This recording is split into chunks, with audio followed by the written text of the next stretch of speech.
आहे हे।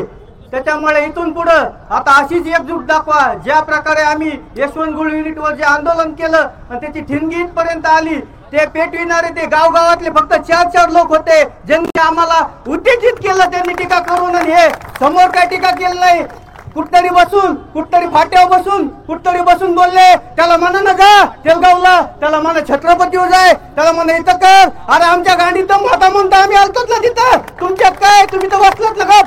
तुम्ही काय केलेलं ना आजपर्यंत? ह्याच्या त्याच्या निंदा केल्या, ह्याच्या त्याच्या टोळी अडविल्यात, ह्याच्या त्याच्या नोंदी गायब केल्यात आणि तुम्ही काय तोंड करून बोलतात? तुमच्या नेत्याला दम नाही तुमच्यात बोलायचा। अरे इलेक्शन होता आता, तोंडा पुढे सगळं तुमचे कोयते चालू, ऊस चालू, आहेत का दम तुमच्यात? कुणात कारखान्यावर बोलायचा, कुणाला बोलायचा, सगळ्याच्या नाही। हे काय आंदोलन कुणाच्या विरोधात नाही आणि कुणाच्या समर्थनात नाही, हे आंदोलन शेतकऱ्याच्या हितार्थ आहे। त्यामुळे आम्ही हे एल्गार पुकारलेलं आहे शेतकऱ्यांनो।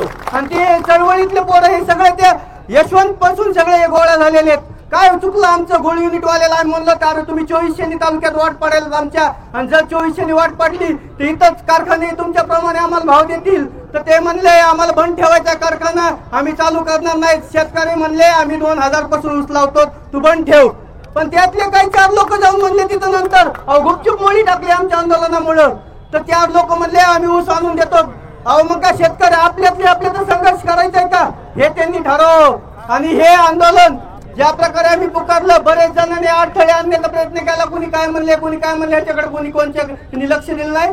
चळवळीतल्या मुलांनी, शेतकऱ्यांनी, युवा खंबीर होऊन सगळ्यांनी साथ दिली आणि सर्वांना, शेतकरी संघटनेला सर्वांना संघटित करून हे आंदोलन इथपर्यंत आलेलं आहे। मित्रांनो, आजही आम्हाला नोटीस आहेत, कालपासून पोलिसांचे फोन आहे, आंदोलन करू नका, हे नका। अरे दम आहे ना आमच्यात? ही काय हातात नोटीस आहे? अरे 19 कलम आहे अंगावर माझ्या, पण हे बी कलम, हे 20वा कलम मलम लावल्यासारखं ठरवत आम्ही आमच्या जखमेवर, आणि अशा खापल्या किती घडून येऊन पडते कलमाच्या मलमाच्या। त्याच्यामुळे आम्ही काय घाबरणारे पोरं नाही। तर फक्त आम्हाला ऊस दर पाहिजे, चालू काय पाहिजे तुम्ही जाहीर तर करा ना, कळू दे ना शेतकऱ्याला तुमच्या किती कळवळ आहे। कुणाला तर नुसते बोलतात, हे बोलतात, ते बोलतात, नुसतं जातीचं राजकारण चालू आहे। तर जातीसाठी नाही, आता मातीसाठी चालू आहे। अहो काल परवा बघितलं आम्ही नगर परिषदचे जे आचारसंहिता लागली, अहो काही जणांनी सगळं खेड्या स्टेटस बघितले आम्ही। हे तर चुकायले आपलं, नगरपालिकेचा खेड्यातल्याचा काय संबंध आहे?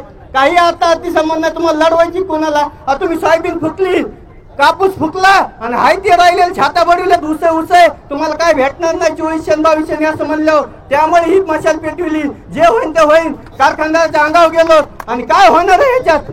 कोण काय करणार आहे ह्याच्यात? हार बघून घेऊत आम्ही कागदाचं। आजी राऊत काय साधा सुद्धा नाहीये, त्यांना सांगितलंय वैयक्तिक विरोध असता तर नुसत्या कागदावर खेटलं असतं, कागदावर चिमणी बंद पडली असती। आणि तुम्ही आज इथून पुढे आम्ही जे आंदोलन केलंय, आणि तुम्ही जर वैयक्तिकरित्या कुणाला त्रास दिला किंवा मला, तर तुमच्या पांढऱ्या कपड्याच्या आतले कपडे कुठून घेतात आणि कोणत्या पैशातून घेतात ते सुद्धा दिसत, आणि कोणत्या मोठ्या हातीछाप गाडीत फिरतात ते सुद्धा शेतकऱ्याला कळेल। आणि जो वार्षिक अहवाल बनवून पाठवतात ना तुम्ही वर्षाचा, तो वार्षिक अहवाल कसा आहे तो मी पाठवील प्रत्येक शेतकऱ्याला। त्यामुळे वैयक्तिकरित्या कुणी अंगावर येऊ नका, आम्ही लय खंबीर राहतो। त्याच्यामुळे सर्वांना सांगतो एकजूट राहू द्या। आज आपलं आंदोलन हे मराठवाड्याचं आंदोलन आहे, हे मराठवाड्यातून दिशा देणार आहे। पश्चिम महाराष्ट्राचं आंदोलन बघत होतं आजपर्यंत आपलं, पण आज इथून आपलं मराठवाड्याचं आंदोलन आज पश्चिम महाराष्ट्र पर्यंत खऱ्या अर्थाने गेलेलं आहे। त्यामुळे सर्वांची ही ज्येष्ठ नागरिकाची साथ आहे, ह्याच्यात युवकांचा हात आहे, शेतकऱ्याची साथ आहे, आणि द्यायची आपल्याला ऊस भाववाढीची कारखान्यावर मत। त्यामुळे सर्व एकजुटीने येऊन ताकदीने येऊन ही लढाई आपण इथपर्यंत आणली आणि यांना ऊस दर जाहीर करायला पाडण्यासाठी आपल्याला भाग पाडलं पाहिजे। एवढं बोलतो, थांबतो। जय हिंद, जय महाराष्ट्र।